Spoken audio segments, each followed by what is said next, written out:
भक्तजनों जय माता दी।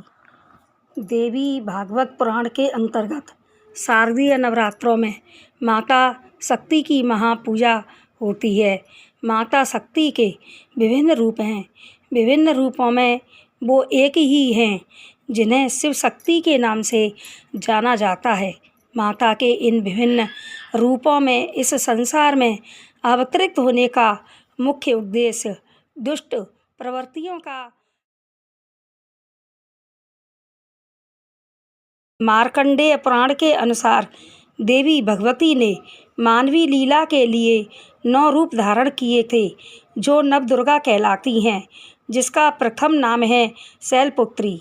शिव महापुराण में वर्णित कथा आती है कि राजा दक्ष की तपस्या से प्रसन्न होकर उनके यहाँ पुत्री के रूप में जन्म लेने के लिए माता ने दक्ष प्रजापति को वरदान दिया था, जिसके कारण माता ने दक्ष प्रजापति के यहाँ पुत्री रूप में जन्म लिया था और उनका नाम शक्ति रखा तथा शक्ति का विवाह भगवान शिव के साथ हुआ।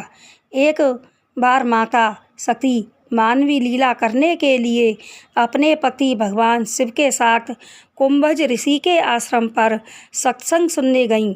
वहाँ से भगवान शिव के साथ वापस आते समय दंडक वन में भगवान श्री राम के दर्शन हुए।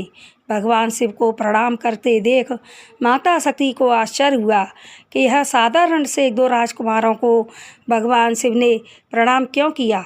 भगवान शिव ने माता शक्ति को बहुत समझाया कि यह भगवान श्री राम मेरे आराध्य हैं, परंतु शिव माया से मोहित होने के कारण माता शक्ति ने भगवान शिव के द्वारा ज्ञान उपदेश देने पर भी माता शक्ति ने भगवान शिव की आज्ञा नहीं मानी और उन्होंने भगवान श्री राम की परीक्षा लेने का विचार किया और भगवान शिव से कहा कि हम परीक्षा लेना चाहते हैं। भगवान शिव ने फिर भी बहुत समझाया पर शक्ति नहीं मानी, तो भगवान शिव हरि इच्छा ऐसा कहकर एक पेड़ की छाया में बैठ गए और भगवान राम की परीक्षा लेने के लिए माता शक्ति ने माता सीता का रूप धारण कर लिया और श्री राम की परीक्षा लेने चल दी।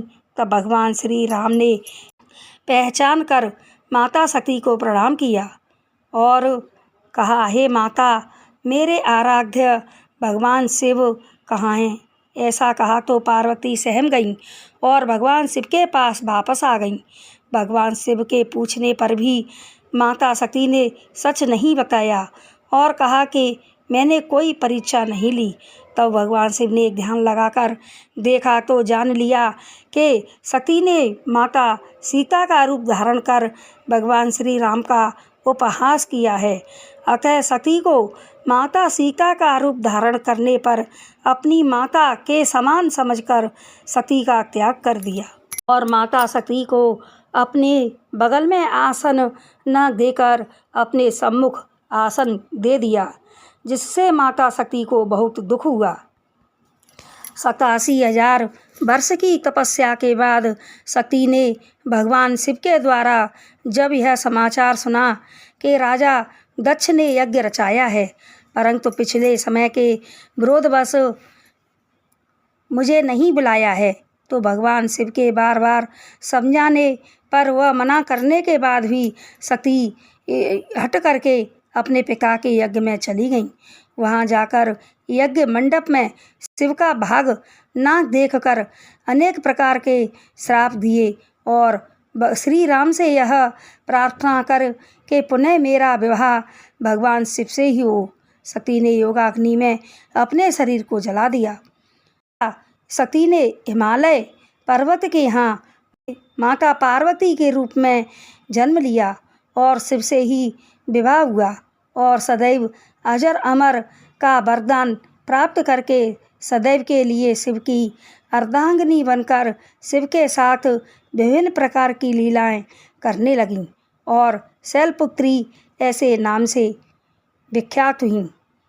शैलपुत्री पर्वत की पुत्री होने से माता पार्वती का नाम शैलपुत्री भी पड़ा और यह शैलपुत्री नाम से विख्यात हुई।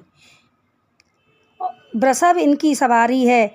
इनके एक हाथ में माला और एक हाथ में त्रिशूल सुशोभित है। इनकी आराधना का मंत्र है, या देवी सर्वभूतेषु प्रकृति रूपेण संस्थिता नमस्तस्यै नमस्तस्यै नमस्तस्यै नमो नमः। बोलो प्रथम शैलपुत्री माता की जय हो। तो भक्तजनों, हमारी यह प्रथम शैलपुत्री माता की कथा कहानी आप सभी को पसंद आई हो तो हमारे चैनल को लाइक शेयर और सब्सक्राइब करें। जय माता दी।